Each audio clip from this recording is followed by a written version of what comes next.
What is up, you guys? Welcome back to another video. We're going to derail from our original plan of what I was going to cover today. That will be tomorrow's video. And cover Mr. Stephan Stearns, because he had a pretrial motion yesterday and he has quite the expectation in his upcoming first trial of 2 trials. If you don't know anything about this case, I will link the video that I made that covers this case in the description box. Stephan Stearns is being accused of a lot of horrible, heinous things, and I think that I pull so deeply towards this case because it literally happened in my hometown and I still live here now. So when Madeline went missing, we got Amber Alerts, and I will never forget seeing her picture and looking at her age, and I thought, oh my gosh, 13. At 13, I had started getting SA'd by a close family, not family member, a close friend of my brother's. And I don't know what it is, but every time I see like anything about a young female at 13, 14, 15 years old, anything with SA, I'm immediately enraged. I think that's a normal trauma response to the crap that I went through. At least that's what my psychiatrist has me believing. So I'll just, go along with that. But I just remember, I'll never forget that Amber Alert. And my cousin and I were texting back and forth, and my best friend and I, and any of my close people that have anything to do with true crime, because we were all just like in disbelief. And my cousin went to high school with Jen Soto, and then my best friend went to high school with, something along those lines. I can't remember now. We spoke about that like a year ago. But anyways, not only was he charged with unaliving Maddie Soto. That is his second case. His first case, which it will begin a week from today, is all about the SA and that he did to Maddie Soto, and all of the inappropriate images, the CCM charges on his phone that were found when he handed his phone over, and he thought he was fine because he factory reset his phone 2 times. I think it could have even been 3 times. I can't remember, but I wanted to pop on here and read this article and just kind of talk about what's going to be ahead next week. So, when Stephan Stearns' trial starts next week, you'll see him free from physical restraints, but you won't be able to read about it physically in the courthouse.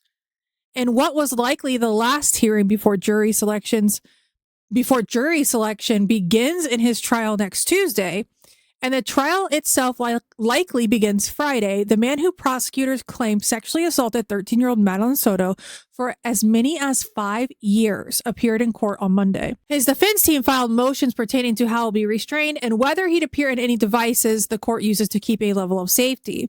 So, stun belts, those types of things.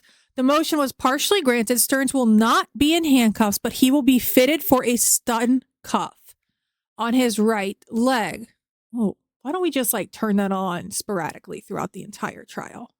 I think that he might need to be woken up a little bit.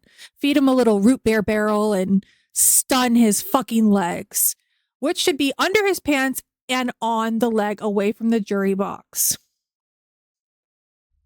A court deputy testified Monday that you'd have to look to find such an apparatus, and that prior defendants have not mentioned the cuff being unduly uncomfortable. Who cares? We don't care about his comfort. Am I right? Like, we don't care about his comfort. I don't give a flying fuck if Stephan Stearns is comfortable or not. I don't.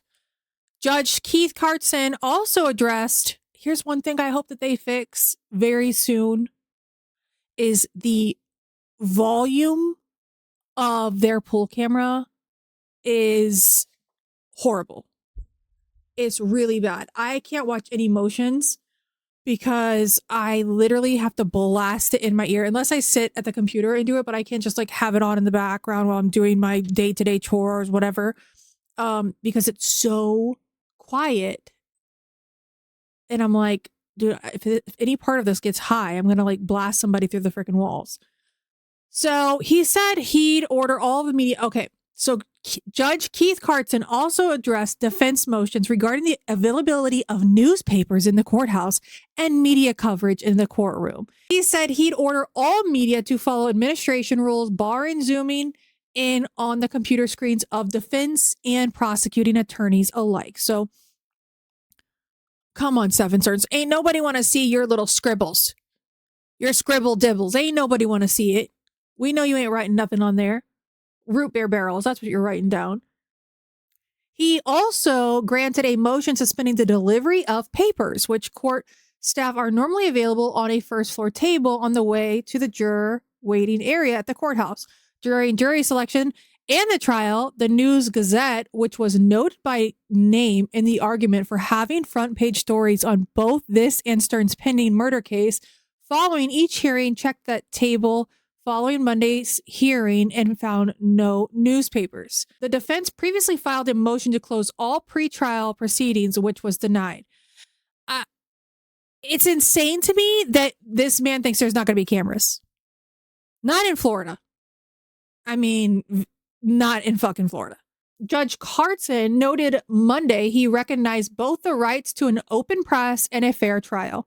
The state noted Monday it will utilize a monitor on a cart and a whiteboard to show evidence to the jury. The state noted Monday it will utilize a monitor on a cart and a whiteboard to show evidence to the jury and position it such that only the jury, defense, and judge on request should be able to see it in the courtroom.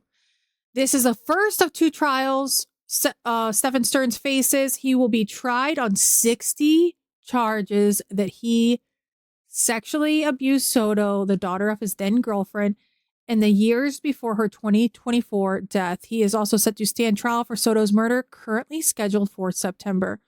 So, prosecution is hoping that they are able to bag this, get a guilty verdict on this, take it with them to the death penalty case that he is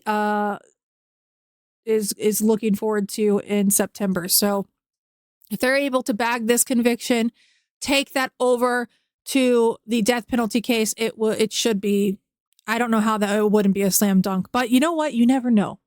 In crime, you never know. I mean, truly. So with that said, that is all I have for today. Mark your calendars. Jury trial starts next Tuesday for Stephan Stearns, and then the first day of trial is supposed to begin on Friday, but I have a feeling that it's going to begin on Monday. I don't know why. But that's it for me for today, guys. If you like this kind of content, make sure you like and subscribe, and I'll see you in the next one. Bye.